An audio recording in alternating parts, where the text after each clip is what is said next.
The Patriarch of Jerusalem of the Latins gathers with his people in the sanctuary of Bethphage, blesses the olive trees and palm branches, a unique feast for this city in which the paschal mystery of Jesus was fulfilled. In this most difficult year for the Christians of the Holy Land, our gaze is fixed on the one who has overcome the world, Christ, the hidden desire of all nations who are all represented here in Jerusalem today by a multitude of Christians from all parts of the world.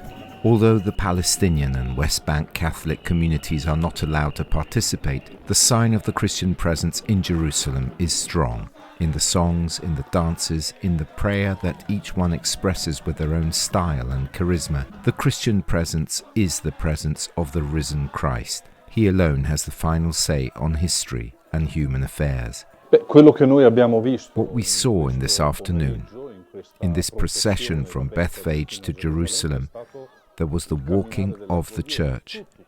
It means that all Christians in the world feel that they are children of this church. There is a psalm that says, "All were born there," and it refers to Jerusalem. Right now, I would say, we know that the church in Jerusalem needs Christians from all over the world to come here as pilgrims, to express a concrete communion with that church, which is their mother, and which is in a time of suffering. Catholics, but together with them Anglicans and Protestants, and in spiritual communion with the Orthodox who are celebrating the feast of Orthodoxy today, descend together as brothers from the Mount of Olives and arrive at the Lion's Gate. There the procession stops at the convent of St. Anna, and His Beatitude Cardinal Pierbattista Pizzaballa delivers a homily that is like the proclamation of the Apostles. Do not be afraid. I say this to our brothers in Gaza, brave brothers of ours. We will never leave you. Do not be afraid. I say this to the pilgrims who are part of the identity of Jerusalem. I don't know if the world will have the courage to always look at the cross of Christ. For many, the cross does not say much. However, I can say that there is a pain that closes, but there is also a pain that can open. Here we need to work so that this pain opens to new encounters, new perspectives.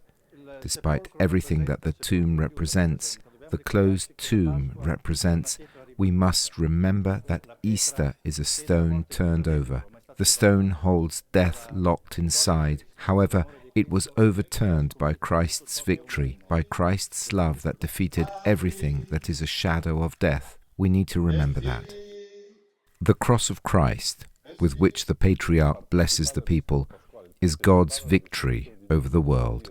Participating in the Paschal mystery and sharing in the resurrection of Jesus does not mean being revived as after a coma, but it means going through the experience of death and entering with our humanity, together with the risen Christ, to the very life of God.